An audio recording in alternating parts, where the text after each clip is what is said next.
చాలా బాగుందన్న. సినిమా చాలా బాగుంది. కళ్యాణ్ అన్న ఈ లుక్స్తో నడిపించాడు. చాలా కొత్తగా ఉంది, చాలా బాగుంది. చాలా బాగుందండి. కళ్యాణ్ గారి నటన కానీ అంతా చాలా బాగుంది. అదేవిధంగా సెకండ్ హాఫ్ చాలా ట్విస్టులు ఉన్నాయి. సినిమా చాలా బాగుంది. కళ్యాణ్ కెరీర్లో మరో మైలురాయి. బాగుందన్న. కేసీపీడి కళ్యాణ్ రావు అన్న సినిమా చాలా బాగుందండి. భీమేశ్వర తర్వాత పెద్ద బ్లాక్ బస్టర్ ఫిల్మ్ ఇది. కళ్యాణ్ రామ్ గారి మనము చూస్తుంటే చాలా డీసెంట్ అని అనుకుంటున్నారు. తనలో కూడా మంచి టాలెంటెడ్ పర్సన్. అటు యాక్షన్ సీన్స్ కానివ్వండి, తర్వాత ఎలివేషన్ సీన్స్ కానివ్వండి, ఎమోషన్ సీన్స్ కావండి. ఫస్ట్ హాఫ్ చాలా చాలా చాలా చాలా డీసెంట్ ఉన్నాయి. కానీ సెకండ్ హాఫ్ మాత్రం ప్రతి సీన్ మీకు గూస్ బంప్స్ వస్తాయి. ఎస్పెషల్లీ కొన్ని ఫైట్స్ ఉన్నాయి దీంట్లో. సెకండ్ హాఫ్లో మీరు చూడండి, మీకే తెలుస్తుంది. మనకు కావాల్సింది కొన్ని ట్విస్టులు కానివ్వండి, కావాల్సిన మాస్ డైలాగ్స్. దీనిలో ఒక డైలాగ్ ఉంటుంది, యుద్ధం చేయాలంటే మీద ఒక డైలాగ్ ఉంటుంది అన్నమాట. అది మీరు చూస్తే మీకే తెలుస్తుంది. క్లైమాక్స్ మాత్రం ఫైట్స్ మనకు కావాల్సి, నేను చెప్తున్నా కదా, ఫైట్స్ మాత్రం చాలా చాలా బాగున్నాయి. మాస్ జూనియర్ ఎన్టీఆర్ ఫ్యాన్స్ కానివ్వండి, బాలకృష్ణ ఫ్యాన్స్ కానివ్వండి, ప్రతి ఒక్కరు చూడండి. కానీ ఆంధ్రాలో మాత్రం ఈరోజు పెద్ద పండుగ అనుకోవాలా. మన తెలంగాణ బీజిఎం చాలా బాగుంది.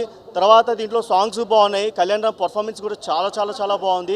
ఫస్ట్ హాఫ్ కానీ సెకండ్ హాఫ్ కానీ చాలా బాగుంది. ఎక్కడ కూడా డిసప్పాయింట్ గారు.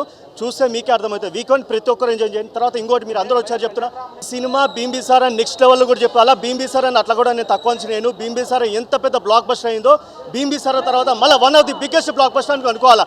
ఇంకోటి మార్నింగ్ షోస్, ఒక నిమిషం మార్నింగ్ ఒక పక్కన బ్రహ్మరాంబలో మనకి షో నడుస్తుండే, ఒక పక్కన యూట్యూబ్లలో కొన్ని ఛానల్స్ మార్నింగ్ చూశాను. మూవీ ఫీడ్బ్యాక్, పబ్లిక్ టాక్ చాలా బాగుందని చెప్తున్నారు. దయచేసి మీరు చెప్పుకోండి, ఎంజాయ్ చేయండి, కాదనట్లేదు. పబ్లిక్ని ఎగ్జైట్ చేయండి, కానీ దయచేసి నెగిటివ్గా మాత్రము డిసప్పాయింట్ చేయకండి. యూట్యూబ్లలో స్ప్రెడ్ చేయకండి. ఎందుకంటే కళ్యాణ్ రామ్ గారు కూడా ఇంతకుముందు కూడా వచ్చి సినిమా చూశారు, పబ్లిక్లో చూశారు. ఆయన చాలా హ్యాపీగా ఉన్నారు. ఎందుకనంటే జూనియర్ ఎన్టీఆర్ సినిమా చేయకపోయినా పర్లేదు, అంటే ఆయన చాలా బిజీ షెడ్యూల్లో ఉన్నారు. అది అందరికీ తెలిసిందే. దేవర కూడా వస్తుంది, అలాగే ఎంజాయ్ చేస్తారు, ఫ్యాన్స్ ఎంజాయ్ చేస్తారు. అది రావాల్సిన అప్డేట్ అది వస్తుంది. మనకు కావాల్సిన సినిమా కళ్యాణ్ రామ్ దగ్గర నుంచి అన్నీ వచ్చాయి. ప్రతి ఒక్కరు ఎంజాయ్ చేయండి, కానీ నెగిటివ్ మాత్రం స్ప్రెడ్ చేయకండి. సినిమా వీకెండ్ అందరూ వచ్చి ఎంజాయ్ చేయండి. చాలా బాగుంది. Block buster! జై ఎన్టీఆర్! జై NTR! CM CM CM CM CM CM. ఒక్క నిమిషం కూడా డిసప్పాయింట్ చేయలేదు.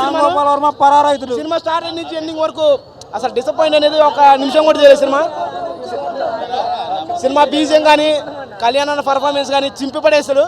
బ్లాక్ బస్టర్, ఒక్క ముక్కలో చెప్పాలంటే బ్లాక్ బస్టర్ అంతే. ఎవరా సినిమా ఇప్పుడైతే Kalyan cinema block buster hit అయింది. ఇది దీని సెలబ్రేషన్ బాగుంది. నెక్స్ట్ దేవరా, అది ఊతా కోచ అంటే ఊతా కోచ, అన్ని రికార్డులు పోతాయి దానివల్ల.